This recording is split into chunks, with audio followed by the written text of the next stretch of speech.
Hello' ছাত্ৰছাত্ৰীসকল স্বাগতম জনাইছোঁ আমাৰ ইউটিউব চেনেল এক্সাম গুৰু আছামিজলৈ। গতিকে ছাত্ৰছাত্ৰীসকল আজি তোমালোকৰ লগত এইটো ভিডিঅ'ত আলোচনা কৰিম তোমালোকৰ বিজ্ঞানৰ ফিজিক্সৰ যিখিনি পাৰ্ট আছে এই পাৰ্টত থকা আটাইতকৈ যিবোৰ গুৰুত্বপূৰ্ণ আৰু কমন প্ৰশ্ন আছে সেই প্ৰশ্নসমূহ আলোচনা কৰিম। ছাত্ৰছাত্ৰীসকল তোমালোকে এই প্ৰশ্নটো 4 নম্বৰ প্ৰশ্নটো তোমালোকে ভালদৰে চাবা যে গাড়ীৰ পিছলৈ চোৱা দাপোন হিচাপে উত্তল দাপোন কিয় পচন্দ কৰা হয়।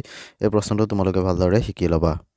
ইয়াৰ পাছতে ছাত্ৰছাত্ৰীসকল উদাহৰণ 10.2 যিটো মেথছ আছে তোমালোকৰ এই মেথছটো তোমালোকে ধুনীয়াকৈ কৰি শিকিবা।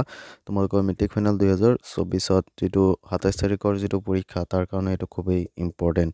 10.2 উদাহৰণ পেজ নম্বৰ 170।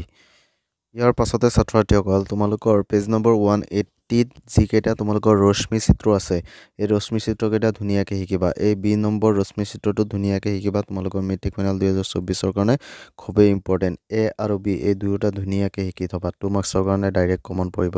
2 মাৰ্কছ 3 মাৰ্কছৰ কাৰণেও আহি যাব পাৰে। গতিকে ছাত্ৰছাত্ৰীসকল বি নম্বৰটো ধুনীয়াকৈ শিকিবা তোমালোকে।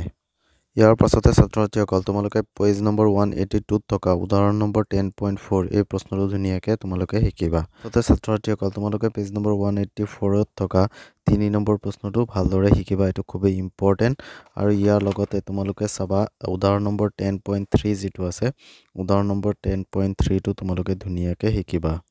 এইটো চেপ্টাৰৰ পৰা তোমালোকে মেইনলি গুৰুত্ব দিবা যিকেইটা ৰশ্মি চিত্ৰ আছে এই ৰশ্মি চিত্ৰকেইটা তোমালোকে ধুনীয়াকৈ আঁকিবলৈ শিকিবা। ইয়াৰ কাৰণে মই তোমালোকক কৈছোঁৱেই পেজ নম্বৰ 180ত থকা এ আৰু বি তোমালোকে ধুনীয়াকৈ শিকিবা আৰু বাকী যিবোৰ ৰশ্মি চিত্ৰ আছে ৰশ্মি চিত্ৰ যিকোনো এটা আহিবই। ইয়াৰ পাছতে ছাত্ৰছাত্ৰীসকল তোমালোকে চাবা ইয়াত চোৱা 2 নম্বৰ যিটো প্ৰশ্ন দিয়া আছে যে 5 চেণ্টিমিটাৰ দৈৰ্ঘ্যৰ বস্তু এটা 10 চেণ্টিমিটাৰ ফ'কাছ দৈৰ্ঘ্যৰ অবিহাৰী লেন্স এখনৰ পৰা 25 চেণ্টিমিটাৰ দূৰত্বত ৰখা হ'ল। ইয়াৰ ৰশ্মি চিত্ৰ আঁকা আৰু গঠিত প্ৰতিবিম্বৰ অৱস্থান আকাৰ আৰু প্ৰকৃতি নিৰ্ণয় কৰা।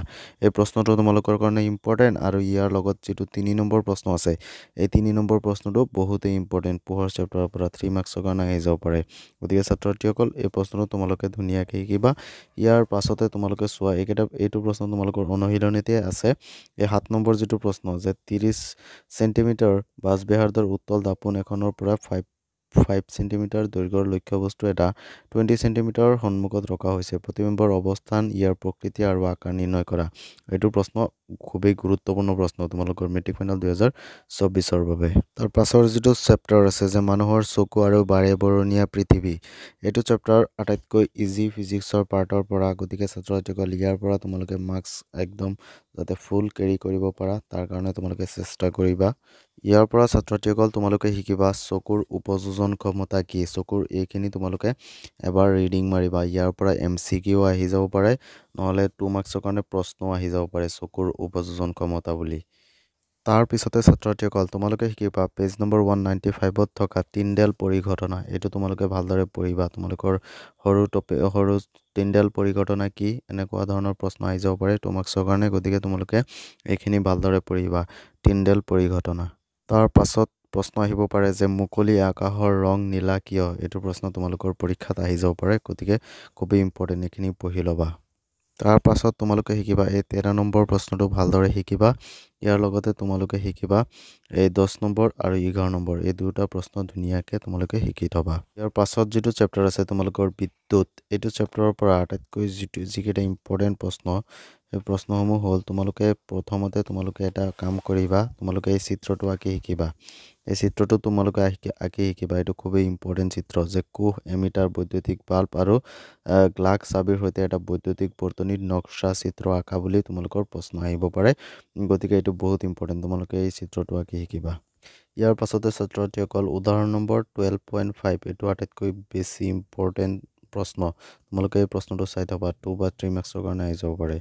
তাৰ পাছত ছাত্ৰছাত্ৰীসকল তোমালোকে এই দুটা চিত্ৰ তোমালোকে শিকিবা যে শ্ৰেণীবদ্ধ সজ্জাৰ ৰোধৰ চিত্ৰটো তোমালোকে শিকিবা আৰু ইয়াৰ পাছত যিটো সমান্তৰাল সজ্জাৰ চিত্ৰ আছে এই দুটা চিত্ৰ আঁকিবলৈ আহি যাব পাৰে 2 মাৰ্কছৰ কাৰণে। গতিকে এই দুটা তোমালোকে ভালদৰে শিকি থবা খুবেই ইম্পৰ্টেণ্ট। ইয়াৰ পাছৰ যিটো প্ৰশ্ন আছে উদাহৰণ নম্বৰ 12.7 এইটো ইম্পৰ্টেণ্ট প্ৰশ্ন তোমালোকৰ মেট্ৰিক ফাইনেল 2024ৰ বাবে। ইয়াৰ পাছত ছাত্ৰ-ছাত্ৰীসকল তোমালোকে অনুশীলনীলৈ আহি যোৱা অনুশীলনীৰ যিকেইটা তোমালোকৰ MCQ আছে MCQ প্ৰশ্নসমূহ ধুনীয়াকৈ চাই থবা ইয়াৰ পাছত তোমালোকে চাবা ইয়াৰ পৰা তোমালোকে যিটো 12 নম্বৰ প্ৰশ্ন চাই আছা অনুশীলনীৰ এই 12 নম্বৰ প্ৰশ্নটো ভালদৰে চাই থবা আৰু ইয়াৰ লগতে তোমালোকে চাবা এই 9 নম্বৰ প্ৰশ্নটো ধুনীয়াকৈ চাই থবা ইয়াৰ পাছত ছাত্ৰ-ছাত্ৰীসকল তোমালোকে চাবা এই 15 নম্বৰ যিটো প্ৰশ্ন আছে 15 নম্বৰ আৰু 14 নম্বৰ এই দুয়োটা প্ৰশ্ন ধুনীয়াকৈ শিকি থবা গতিকে ছাত্ৰ-ছাত্ৰীসকল ইয়াৰ পাছৰ যিটো চেপ্টাৰ আছে তোমালোকৰ 13 নম্বৰ চেপ্টাৰ আছে বিদ্যুৎ প্ৰবাহৰ চুম্বকীয় ক্ৰিয়া এইটো চেপ্টাৰৰ পৰা আটাইতকৈ গুৰুত্বপূৰ্ণ প্ৰশ্নসমূহ হ'ল ছাত্ৰ-ছাত্ৰীসকল এইটো চেপ্টাৰৰ পৰা তোমালোকে এই চিত্ৰটো তোমালোকে ভালদৰে শিকিবা যে দণ্ড চুম্বকৰ কেওকাষে চুম্বক বলৰেখাবোৰৰ চিত্ৰ আঁকি দেখুওৱা বুলি তোমালোকৰ 2 মাৰ্কছৰ কাৰণে প্ৰশ্ন আহি যাব পাৰে গতিকে তোমালোকে এইটো তোমালোকে আঁকিবলৈ চেষ্টা কৰিবা শিকিবলৈ তাৰ পাছৰ ছাত্ৰ-ছাত্ৰীসকল তোমালোকে শিকিবা ইয়াৰ প্ৰশ্নৱালীৰ পেজ নম্বৰ 233 থকা যে ফ্লেমিঙৰ বাওহতীয়া নিয়মটো লিখা এইটো ইম্পৰ্টেণ্ট আৰু তাৰ পিছত তোমালোকে শিকিবা বৈদ্যুতিক মটৰৰ মূল নীতিটো কি এইটো ইম্পৰ্টেণ্ট ইয়াৰ পাছত ছাত্ৰ-ছাত্ৰীসকল তোমালোকে অনুশীলনীলৈ আহি যোৱা অনুশীলনীত MCQবোৰ ধুনীয়াকৈ চাবা তোমালোকৰ পৰীক্ষাৰ MCQ বেছিভাগ MCQ অনুশীলনীৰ পৰা আহিব তাৰ পিছত তোমালোকে চোৱা ইয়াত যিটো 7 নম্বৰ যিটো প্ৰশ্ন আছে যে চুম্বক ক্ষেত্ৰ উৎপন্ন কৰা দুটা পদ্ধতিৰ নাম লিখা এটো ইম্পৰ্টেণ্ট তোমালোকে তাৰ পিছত 8 নম্বৰ প্ৰশ্নটো ধুনীয়াকৈ শিকিবা যে সলেনয়েডে কেনেদৰে চুম্বকৰ দৰে আচৰণ কৰে এটো ইম্পৰ্টেণ্ট প্ৰশ্ন তোমালোকৰ মেট্ৰিক ফাইনেল 2024 ৰ বাবে ইয়াৰ পাছত তোমালোকে চোৱা যে যেটো 16 নম্বৰ প্ৰশ্ন আছে যে চিহ্নিত চিত্ৰৰ সহায়ত এটা বৈদ্যুতিক মটৰৰ মূল নীতি আৰু কাৰ্যপ্ৰণালী বৰ্ণনা কৰা এইটো খুবেই ইম্পৰ্টেণ্ট প্ৰশ্ন তোমালোকৰ এইবাৰ মেট্ৰিক ফাইনেলৰ কাৰণে আৰু ইয়াৰ লগতে তোমালোকে 17 নম্বৰ প্ৰশ্নটো শিকিবা 16 17 আৰু 18 এই তিনিটা প্ৰশ্ন তোমালোকে ধুনীয়াকৈ শিকি থবা খুবেই ইম্পৰ্টেণ্ট প্ৰশ্ন তোমালোকৰ মেট্ৰিক ফাইনেলৰ কাৰণে তাৰ লগতে তোমালোকে এই 12 নম্বৰ প্ৰশ্নটো শিকিবা গতিকে ছাত্ৰ-ছাত্ৰীসকল আজিৰ ভিডিওটো আছিল ইমানেই যদি ভিডিওটো চাই অলপো ভাল পালা তেনেহলে ভিডিওটোত এটা লাইক কৰি দিবা আৰু আমাৰ চেনেলত যদি নতুনকৈ আহিছা তেনেহলে প্লিজ আমাৰ চেনেলটো সাবস্ক্ৰাইব কৰি দিবা